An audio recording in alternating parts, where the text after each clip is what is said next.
buddy. What's going on, man? So much. I couldn't imagine. I gotta hear it. I gotta hear it. So much and nothing at all at the same time. That's so crazy. Still in my library here. How are you doing? I'm good. I'm good. My back is killing me from this workout this morning, but okay. Other than that, I'm fine. Can you first things first? Can you hear me? Okay, I've been tweaking my sound settings a little bit. I can hear you. Okay. And then tell me about this workout. We just, first of all, I just did a video on this on Instagram. I don't know if this has ever happened to you. So like my watch was, when I woke up, it said 10% battery left, right? So immediately I was like, the workout's canceled. Like if I can't track the workout, I might as well not do it.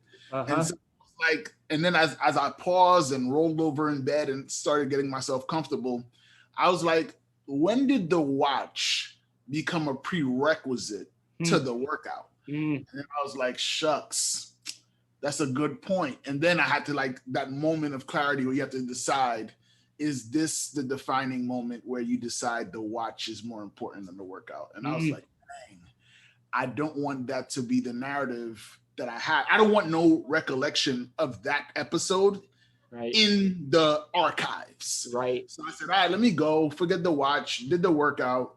We did like kettlebell this, kettlebell that, whatever, like swings, snatches, everything. But yeah, I'm stiff. I gotta warm it up, but I'm excited I went. That's number one. Did you go, do you work out with a coach or a trainer?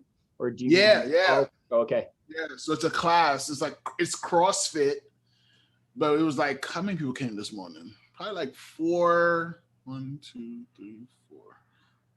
people was there besides me. And then the coach is instructing us on how to do it. So this was at 6 a.m. Okay. Yeah, 6 a.m. Wow. Wow. Trying to get back. I mean, I totally see why at 6 a.m. needing to have the watch could become the story. I need everything. I need it all. Like, oh, nuts, an excuse. Oh my gosh. I was like, I have this. I need this in my life to make this happen. And then it was like, I don't have no evidence. Like my watch doesn't say I did any exercise today. And I was like, yeah, but you did it. Like, well, and it's like, no, but I need this, and I think it goes into like, is the pro and cons of technology, right? So now we have this whole thing called gamification, and we just go and try to turn everything into a game and stuff. But the negative of it is that once you start buying into the ideology of the gamification, you always need the game framework to make something work. Right. And I realized that this was a moment, and it might be small, but I think that that's how something can become big, is realizing now what's going to happen. Because I easily could have came up with a story to say, like, I literally came up with a story and said, just go at 8 o'clock. You go at 8 o'clock, your watch will have time to charge. Yeah. But I already know I've said go to 8 o'clock the past 2 weeks and I never went. So that was just an excuse that I was like, okay, you're delaying the inevitable of you not going. Yeah. That's all right, I gotta go. So I'm glad I went, Right. For that part, but and I'll just stretch out later. But listen, I'm excited because I know you're super busy with a lot of different projects. I'm glad that at the moment that people are watching this, they've already seen the first episode. So I put it out on YouTube. A close cousin of mine, she's actually older than me, watched it and was like, I absolutely love this. So she left a comment.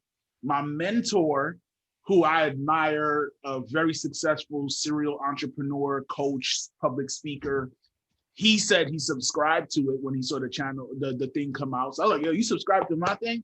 So you've known me for like 3 years or 4 years, never subscribed, but all of a sudden Making Magic come out and you subscribe to it. Not taking it personal. Whether you come early or you come late, the thing that matters is you came.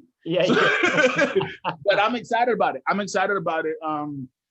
And so doing this, I want to hear what you're up to as well. And then I have something that I wanted to talk about and just kind of like do like a session of just us going back and forth on a topic that I think would be helpful.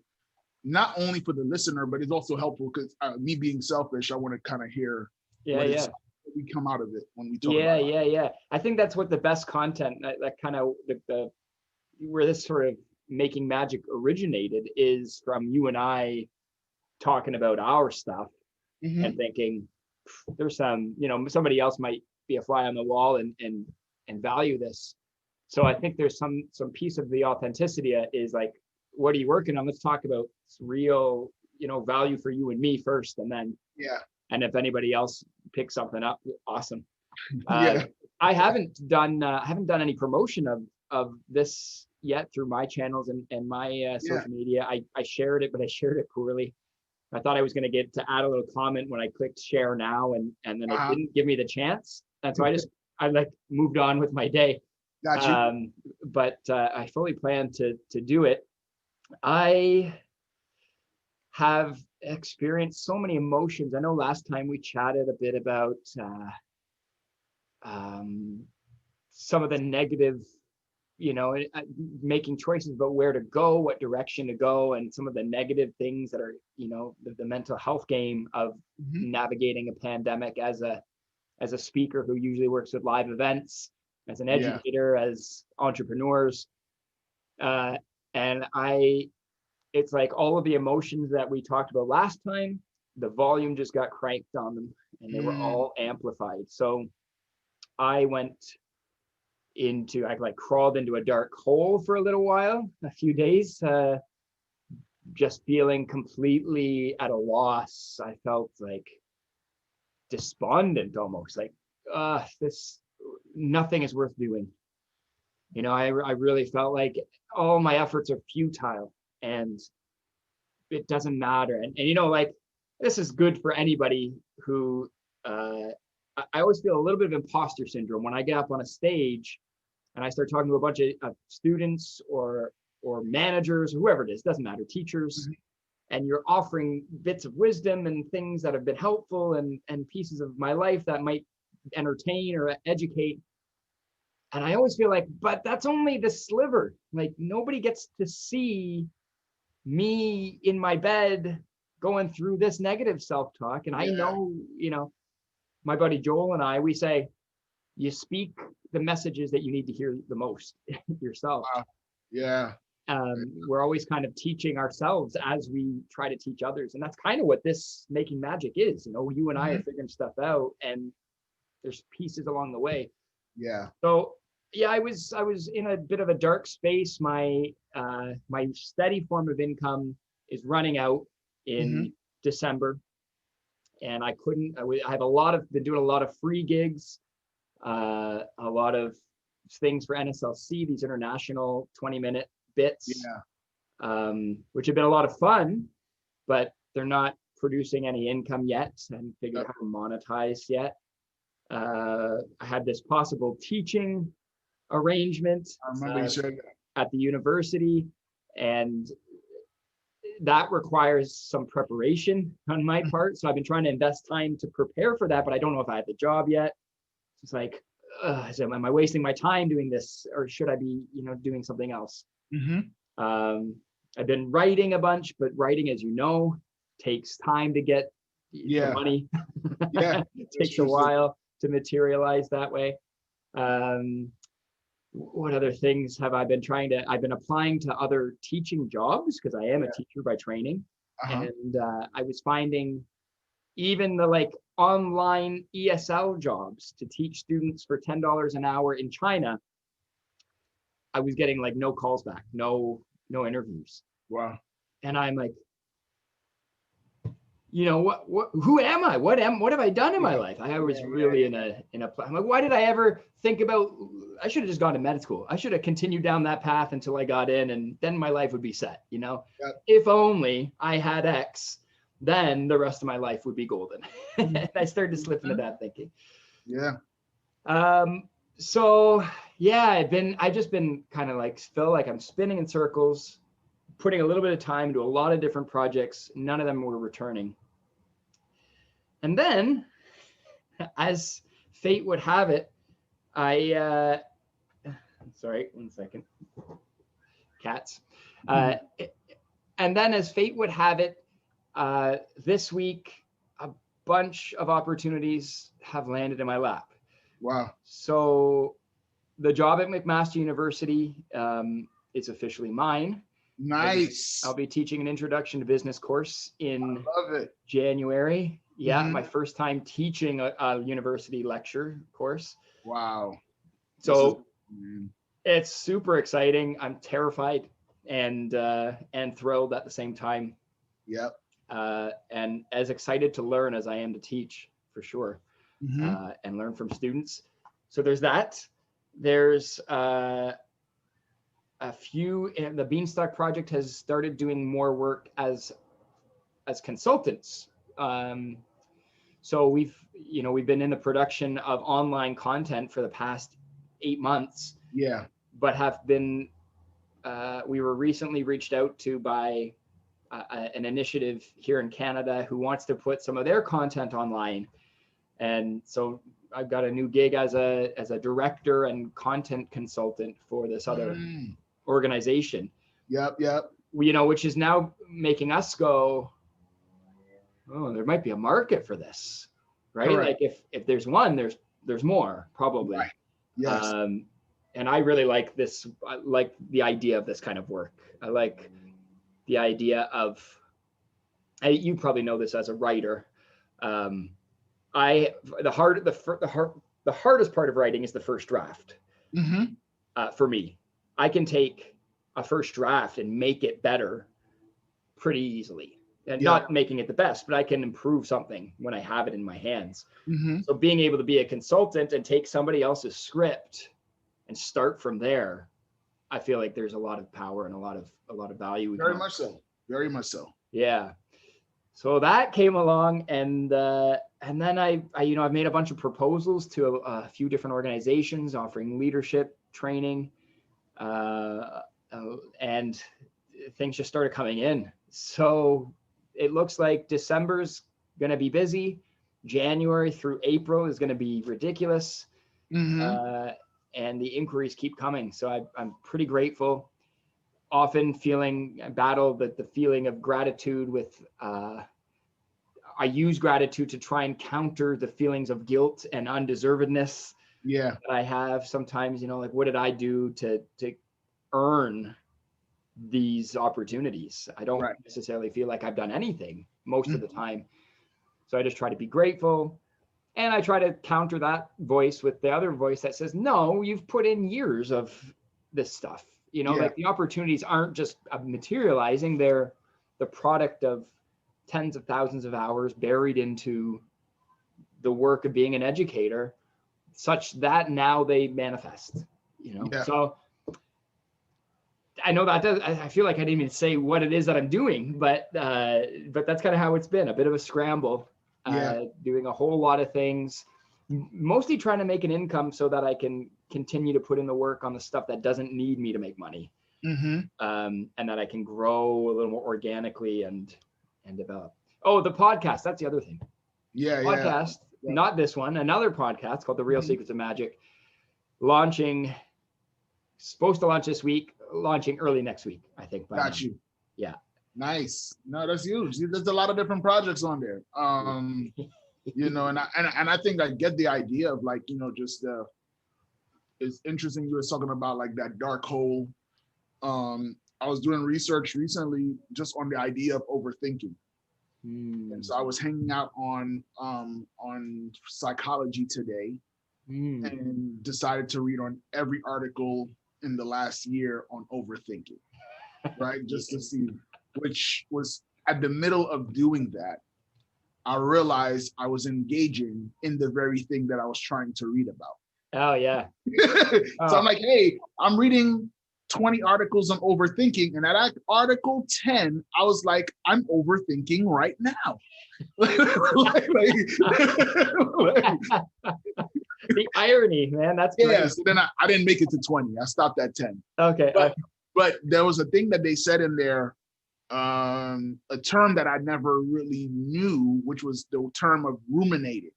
And I was like, what the heck is that? I've never heard that. I heard luminate, never heard of ruminate. And they're talking about, when a cow eats food and it re-chews the food again. It's called ruminating. And that's essentially what a lot of people do when they overthink.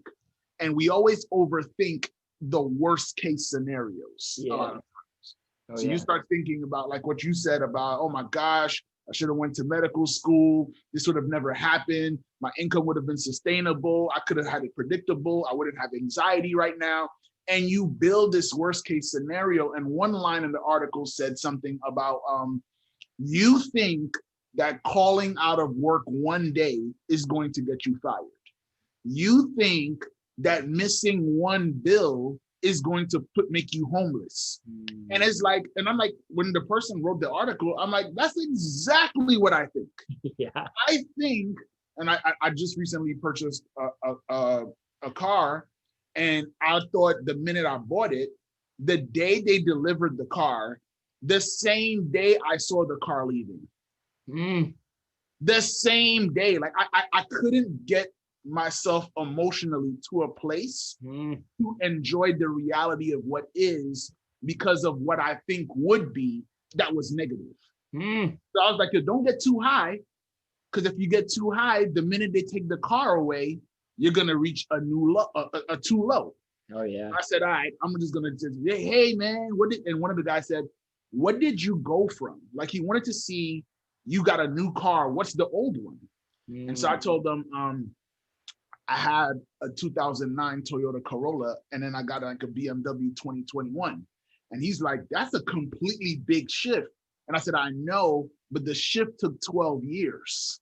Right? And I sit down, and I think what happens, and it now goes, this is why I love our conversations, because it comes full circle. I thought it was going to go away fast, because in the moment, it appears that it came fast. Yeah. Right? So you go and say, hey, all of a sudden this week, opportunities start flooding. And you're like, well, if it floods that way, it could also flood away. Yeah. Right? Yeah. And then it wasn't until the guy asked me a question of what you came from that I made the connection that what I came from was 12 years in the making. Oh, yeah. Yeah. So, and so for listening to this is like, when you start thinking about, that's that culture, that mentality of self-sabotage is like, you have something that you've been hoping for, you get it, don't emotionally sit in it and receive what is actually happening, and then wonder why I get into dark holes more often, because of the fact that you never relish those opportunities when they come. And so I think when you said, I try to counter it with gratitude, is so key. Like I write in my journal, I gotta go and write down, oh snap, I'm so grateful, God, that you opened up these doors. I noticed 12 years in the making. It wasn't an overnight thing, as much as it may seem. Yes, yesterday I had a Toyota Corolla. The next day I had a different car. But as much as it's been one day apart, it's still 12 years that I can't delete. And so when you said that, I was like, man, that's so powerful. I don't want people to miss that yes, you did put in your 10,000 hours. Yes, you did do a curriculum, that video course that you were doing for 8 months, and you gave someone an opportunity to see what it could be. Yeah. Even if your thing wasn't it, right? So you said like, hey, I'm a consultant. I love touching people's stuff and making it even better. Well, to be honest, if we look at the trends that's happening in Hollywood right now, half of the movies that are being made, and this is just a guesstimate, but I think there's some kind of validity and accuracy to it. Half of the movies that are being made are remakes of movies that have been made. They're not reinventing the wheel. No. They're literally saying, oh, that movie worked in the 80s. Let's make the 2020 version of it. And so now it gets a chance to go and say, hey, yes, we have this curriculum, we have this initiative, but we want some, you said it's called Bean, what is it called? The Beanstalk Project. Yeah, the Beanstalk. They're like, we like what we're doing, but we need a little bit of sprinkling of some beans out in it. Like I need that into the project. And so it's super powerful. But I think what you look at it is that what you were doing was, you're the seasoning. You thought you was the chicken. Right. But now it's like, yo, but now they want something with flavor. We have this idea, but we need some flavor to it. Now you come in as a consultant to allow them to do that. You sprinkle your salt, you put your pepper, your garlic, and you make a great dish. So I think that that's super powerful, and I'm so glad for you that is happening. Thank you. Because it's not by accident. You did the work, you did all those things. I'm just glad that you were able to make the shift to receive it, because even with those opportunities, you could easily take them and flush them down the toilet because of the narrative you create of you might defend the fact that you were in a dark hole. Right. And you'll be like, yo, no, I belong there. And it's like, but you don't want to be there, and you'll create a story to say why this is home for you. Totally. So this is where I belong. Yeah, that's thanks for the vote of encouragement and support. And I totally feel like that's the difference between me at 19 and me now. It's just that being able to recognize, it's like emotional awareness, emotional intelligence, maybe regulation, seeing what I'm feeling, seeing where I am, and being able to acknowledge it for what it is, and not being the whole of me. It's a piece. And if I can compartmentalize that, or if I know it's a piece, then I can take a step back, a step out, a step away, whatever you want to imagine, and say, what do I need to do to shift that piece, or to manifest something else, or to feel something different? Yeah. And it's not easy. Just like knowing isn't enough, but knowing is the start. Yeah. Once I know, then I can do the things, hopefully. And this is what I teach people. It's not so much products that matter. It's what you practice on the regular that will create the products that you can't predict. Like a lot of people we've talked about a silver bullet in past episodes. A lot of people want the thing that's going to deliver success. Yeah. But most people don't know what their success is going to look like yet, because they're imagining somebody else's success. They want that. And really, it's like, develop the practices that work for you, bury the time, the opportunities come, the success will show up, and you won't know what it's going to look like. I gotta remember this stuff, because I'm teaching it to other people. Like, no, it's yours as well. Yeah. Right? No, that's true. That's true. It goes back to what you said about Joel saying, the messages you speak are the ones you need the most. And that's 100% it. That's very big.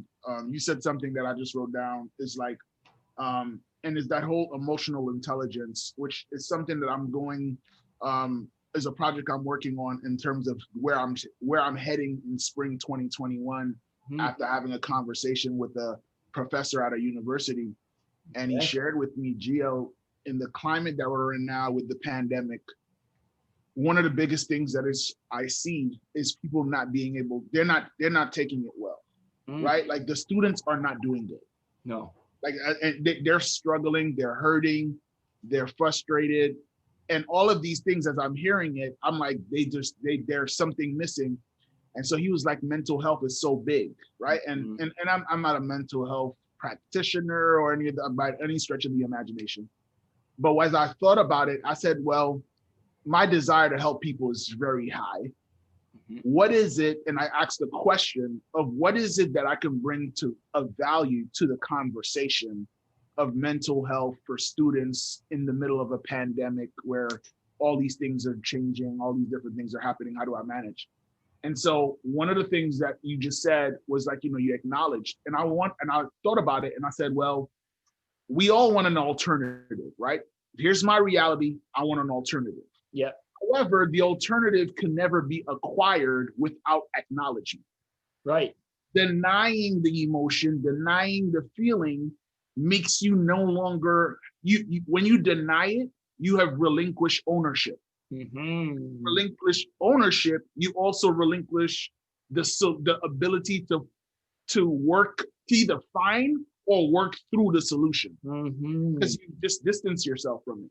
But when you acknowledge it, and again, the tough part is acknowledging it is not necessary. Like you said, it's not fun. It's not pretty. One of the things I've noticed also is, as you were going through this week of what you were going through, I also, as a friend, had to read what button to push because I notice something's happening, but you also want to be sensitive. And that's why I use discernment and be like, don't send an email once, but don't send a follow-up. Don't send another message. So here's the thing. I know we talk, and when I made the post about the episode and I tagged you and I saw you didn't repost, I said, he going through something. It's not personal. It's like something's going on. Yeah. And don't look at it as, oh, well, didn't he see me tag him? Uh-huh. I tagged him in the post. What's going on? It was like, instead of saying what's going on, I understood something's going on. Yeah. Not from an offensive place, but saying, let it come. Yeah. And so had I pushed that button, it would have came off, not that necessarily you would have looked at it as insensitive, but it wasn't what you needed in the moment. And sometimes we need that space to acknowledge, to feel. Yeah. So that was cool. I appreciate that, man. I appreciate that a lot. And we're grown adults, right? I don't want to say how old we are, but imagine kids that all these emotions aren't adult emotions. They're emotions of humans, and we experience them from such a young age. And even like if you're 12, 13, 14, then you start to get more complex emotions. But now in the pandemic, we're not really trained, like you say, we're not given the capacity in a young age to learn about emotion. And more, this is happening. But I know my schooling, we didn't talk about emotions ever, right? It was like we read about emotions, maybe in humanities courses in English. Yeah. We read about how other people, and we tried to see ourselves in it, but it wasn't like, let's talk about how you're feeling right now. Let's give that a name. Let's talk about whether it's comfortable or uncomfortable. And if you had to shift it, what would you do? How could you get out of it? Who could you talk to? Like, we didn't do any of that stuff. So to have figured it out by the time we get to adulthood, feels like we got to do more for the kids that aren't here yet, that don't have, that maturity maybe to see it in themselves. So I think you're onto something by shifting in that space. And I also really respect and appreciate your space giving, your space creating for me to recognize something's going on, not what's going on. So I like the way you said that. Something's going on. Let some space so that someone can go through it. I read a thing, like another meme on the internet somewhere. It was like, if I don't text you back within a day or two or a week even, it's not because I don't care about you or respect you. It's that life is busy.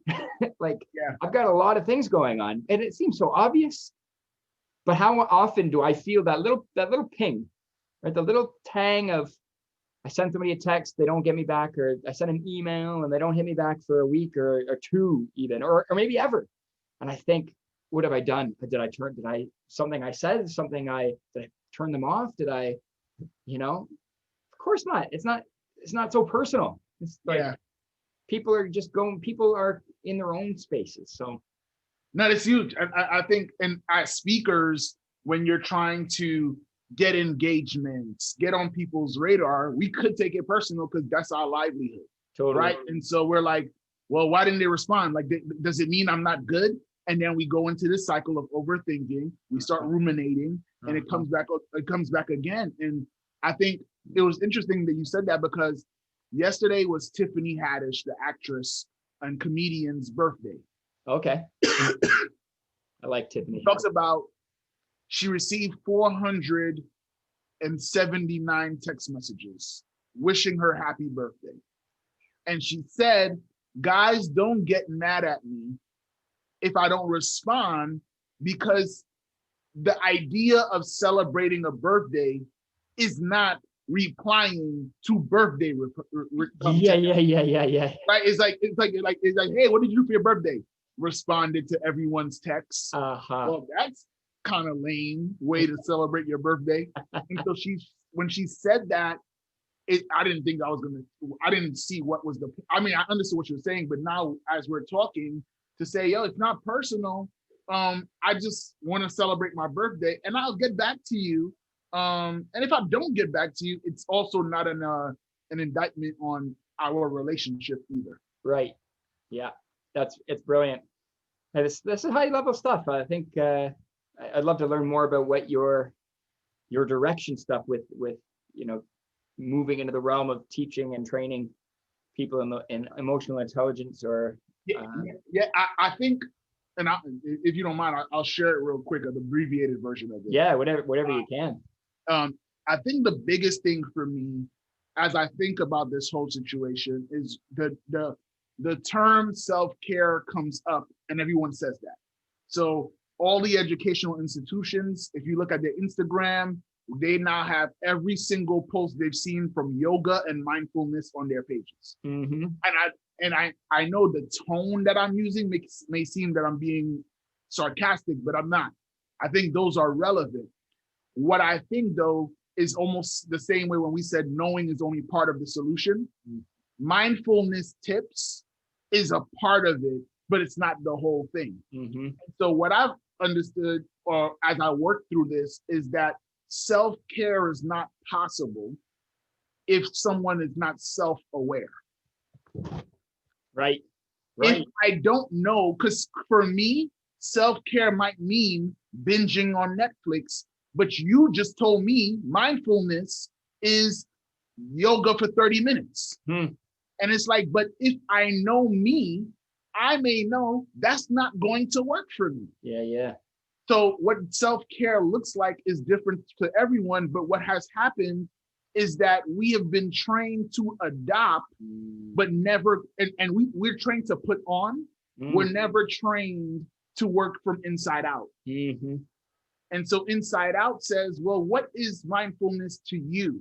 What is success to you? And then take information, customize it, create, I heard someone say, create your own routine, curriculum, your own practice, make it yours.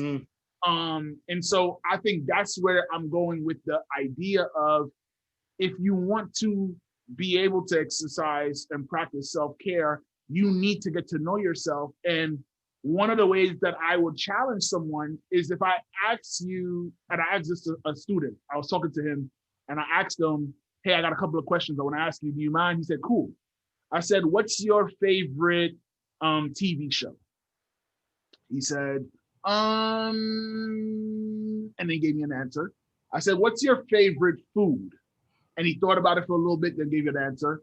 I said, what's your favorite song that you go to right now? Like, what's the number one song you're listening to? And he thought about it. And then I asked him about who's your favorite celebrity? And then I said, and then I asked a question about a fact about what's their favorite celebrity's dish. So now think about this. Maybe you don't know this. I'm a big Michael Jordan fan. Okay. Right? So I know what Michael Jordan would eat before he played a game of basketball. Oh, yeah. Okay. Now, here's the question, though. I know that answer, but if you, B-Love, say, Geo, what are you eating before your big speech? I take time to answer it, but the Michael Jordan answer like this. So why is it that I know what Michael Jordan would do before a big moment, but I don't know the answer for Geo? What would you eat before a big moment? And that's where I'm saying the shift needs to happen, where I want you to know more about you than you know about others, because the others don't live with you. You'll always be there. Yeah. Brilliant. I like that. You can't do self-care without being self-aware. Yeah. That's gold, dude. That's gold. I think you're right. We don't, and putting on versus developing from within. Like, school is very much about getting a job, getting a career, and it's modeled off of like knowing what those things are or were, right? Like, we knew there's doctors, there's lawyers, there's teachers, there's nurses, there's mechanics and plumbers, electricians, and all these different career paths. But more and more and more, they're changing, for lack of a better word, or becoming obsolete, or totally, being taken over by AI and robotics and technology. And so education should focus less on doing the things to get you that thing from outside the job, the career, and maybe focus more on giving you the tools to know yourself, to create the routines that keep you healthy, well, and happy. And it's simple. It's simple to talk about. It's simple to identify, but it's a practice of the individual. And we come back to it over and over again. Like I can coach anybody, I think, maybe not, but I can't make anybody do any work, right? I can lend my 2 cents, but I can't say that they're the right 2 cents for you. I can share ideas, but none of it will matter unless they resonate on your level. Yeah. And that's maybe kind of the thing about, you watch read a book. You can read a book 4 times, and only in the 4th time you read it do you pull out the nugget that you really needed to read at that moment. Or you see a show or a movie, and there's just one moment and it would be a different moment for every other person in the room, because nobody has the same context for watching that film as you do. Which is not just the context of the movie. It's not just the instant. It's not overnight. It's your whole life has been building the context as uniquely as it could possibly be. So I love this self-development stuff, but also having the awareness to know that self-development there is no formula. Like there's lots of options, lots of possibilities. Yeah. There can be no formula. That would defeat the purpose of self-development. That's like the thing. Yeah, it's huge. I think when you say there's so many options, I think this is like 3-4 years ago, this hit me.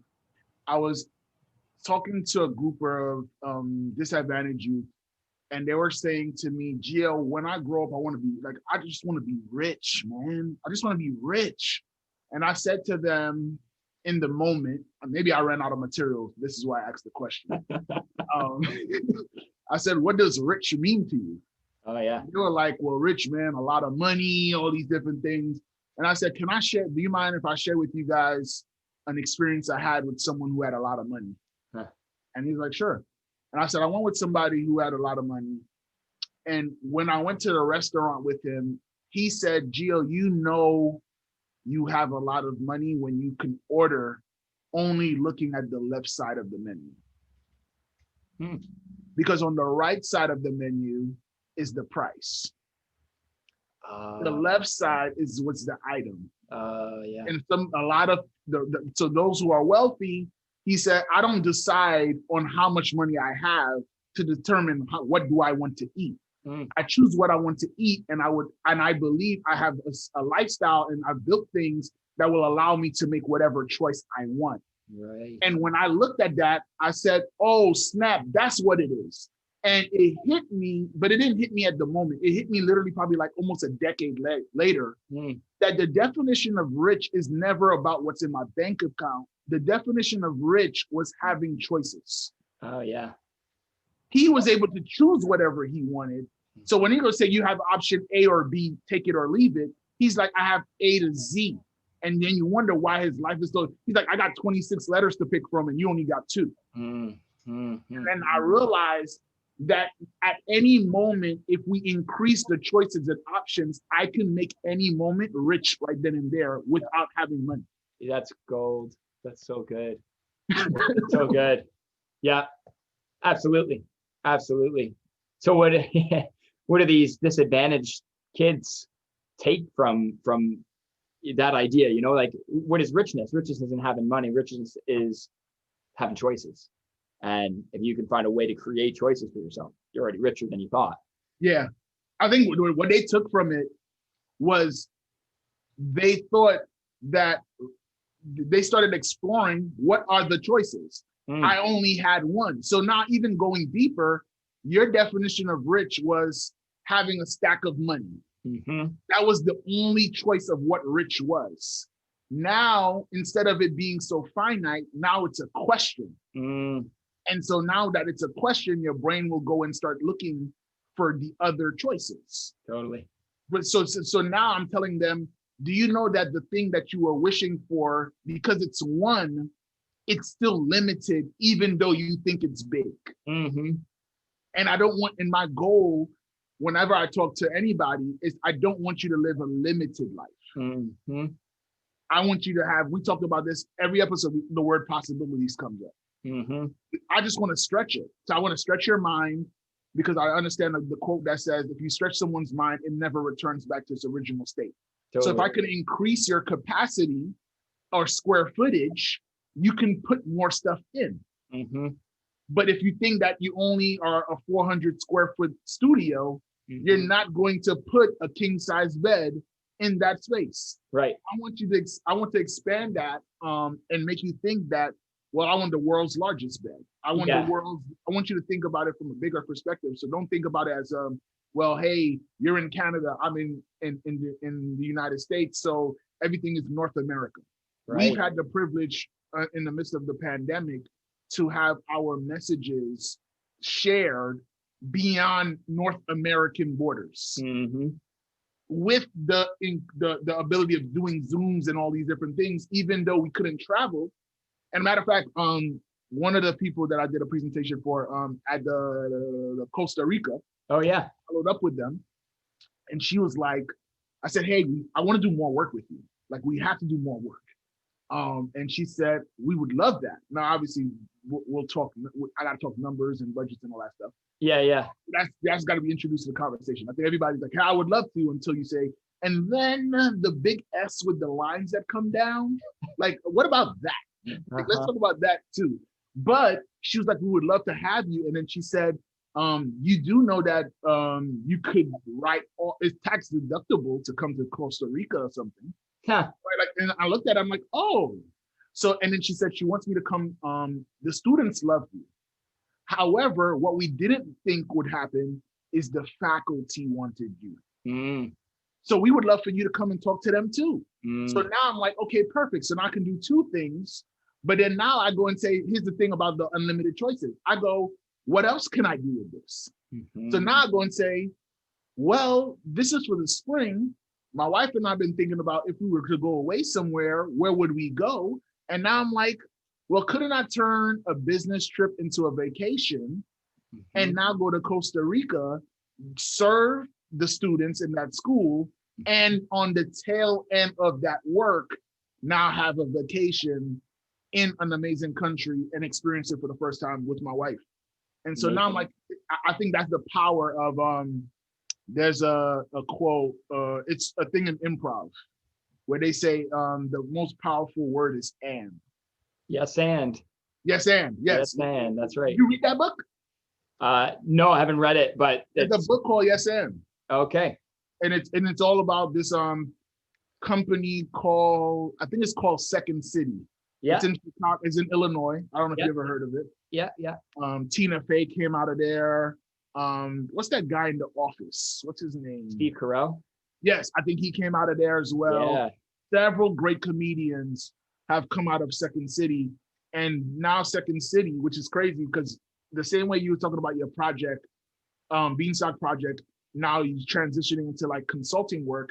Second City was really only known for improv, and now corporations are hiring them to help unlock their creativity.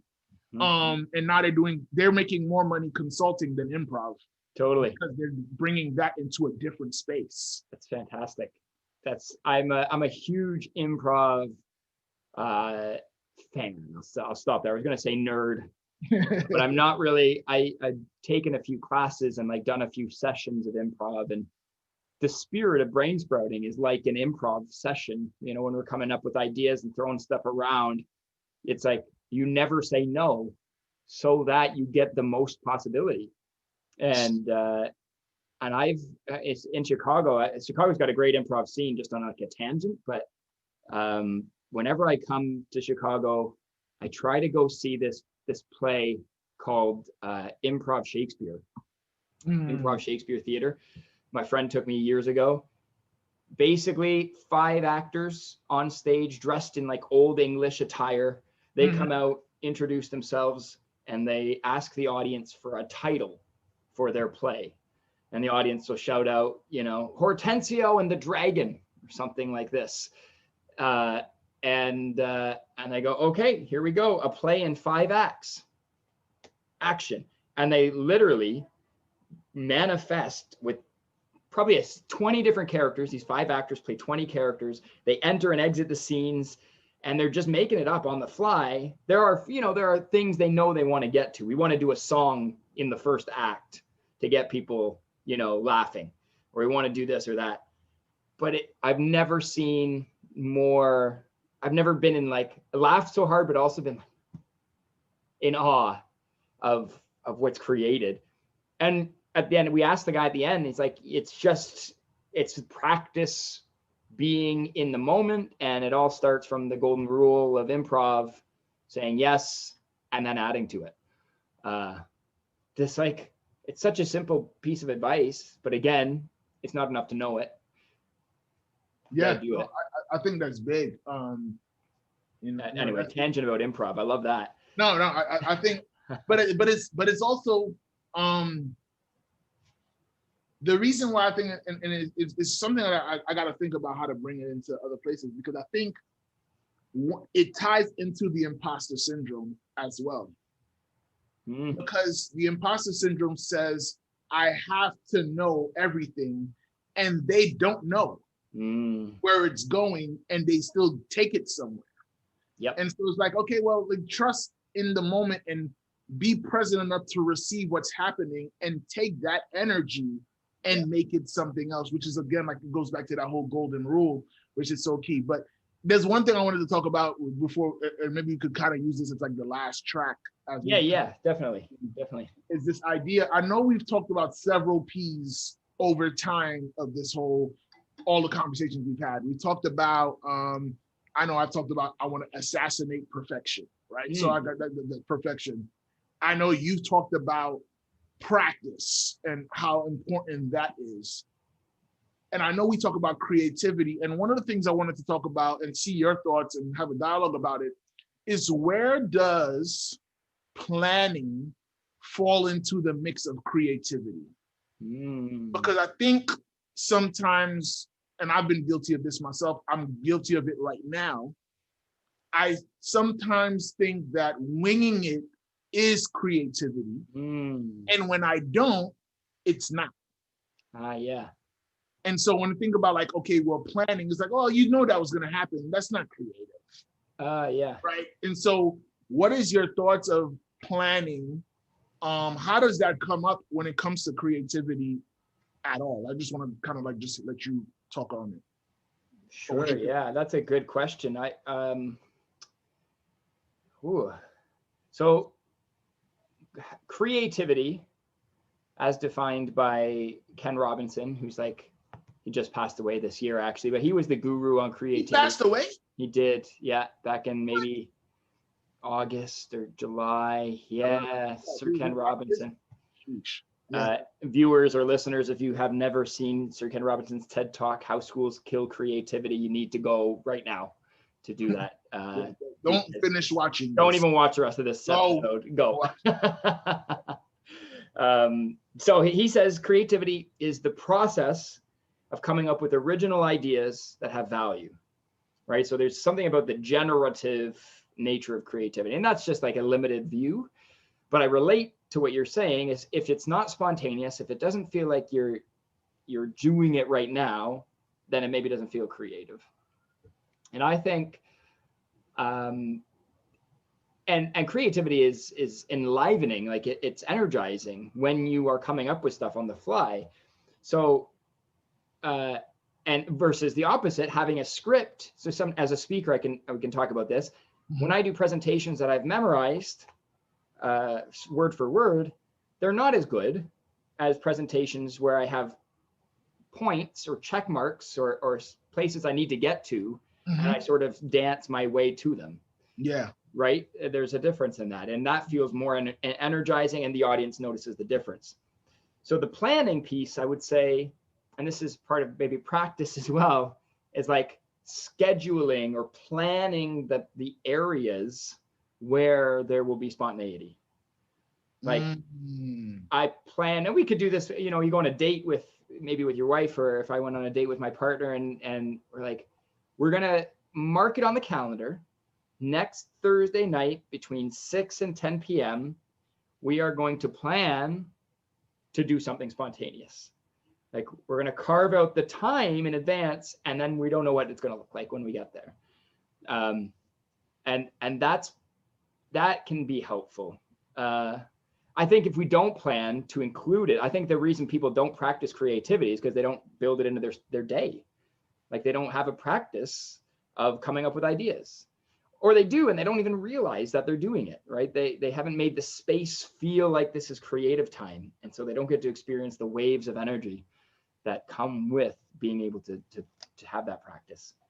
So that's my initial thought on it.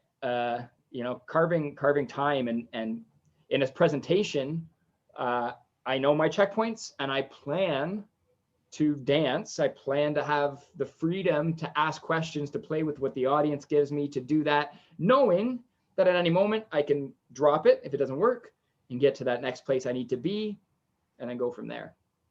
So when you said plan, and I wrote down a plan is I put plan equals creating space, right? Yeah. So creating space for spontaneous to happen at a high level. Yeah. So the question I was going to ask you is, do you find yourself having better, for what lack of a better term, creativity when it's with a plan versus when it's without a plan? Like if I've planned to come up with ideas versus getting into some flow without planning it. Mm-hmm. And yeah, I can't say, no, okay, maybe I can say a little bit. I think they're close, but I think there's something especially magical about not planning to have great ideas. So, but not planning to have great ideas, you're sort of, I feel like I'm putting power into circumstance rather than taking control of what I could do, you know? So it happens. When I talk about creativity with people, sometimes you say, like, what do you think creativity is? How many people actually believe they're creative? Like less than 30% of people do, which is amazing, because like 98% of 3-year-olds are creative geniuses.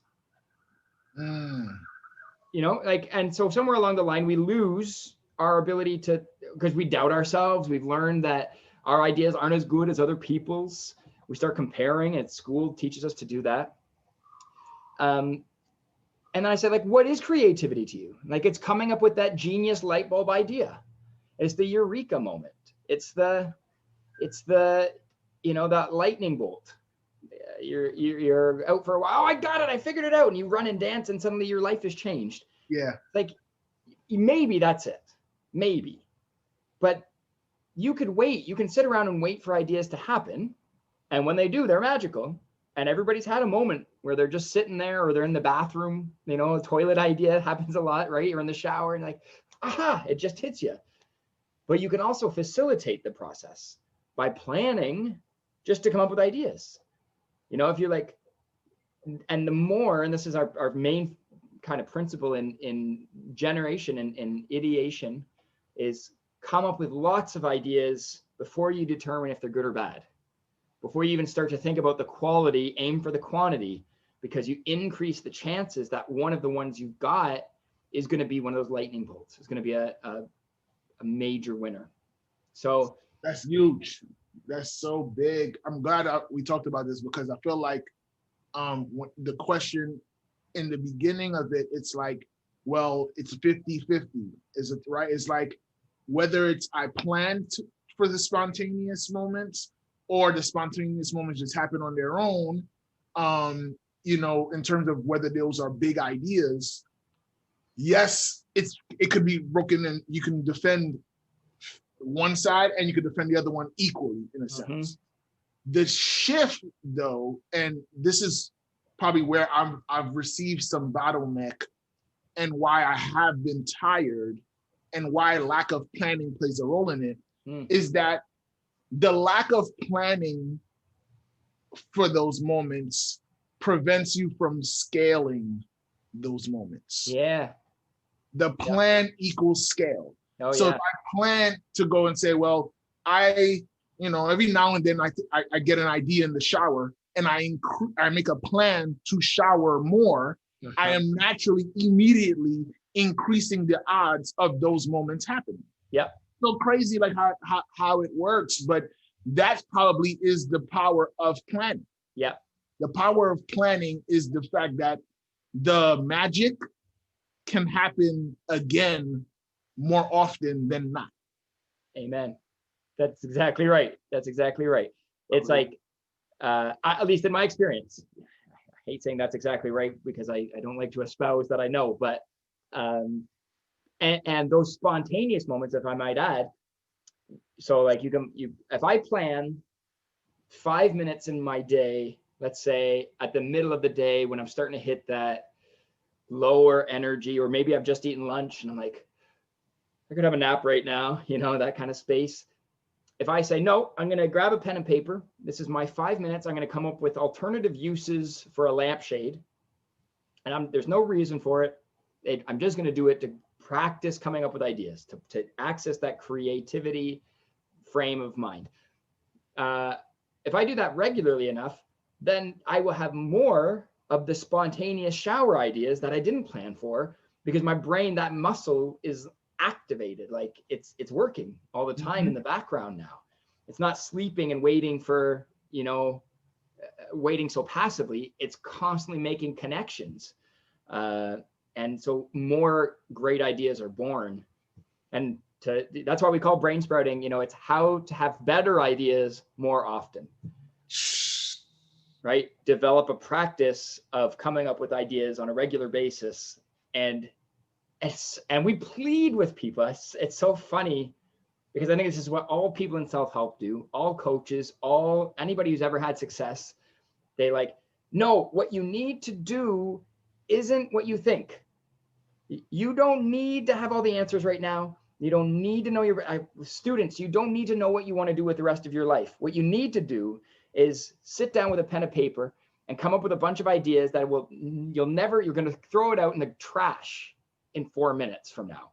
And people go, why would I even do that? It seems like a waste. It's not the products you're after. It's the practice that you're after. It's building the process into your life, because that's going to yield the unpredictable results that the success that you don't know what it is yet. This is, and it's so simple, but we plead and people don't do it because it's hard to see that value. It's hard to see what you don't know, obviously. Oh, you tell me I'm going to have unpredictable success and you're going to guarantee me that I'm going to have success, but you can't tell me what it is. Okay, right? Just try it. Just take 5 minutes, do it for a week, see what happens.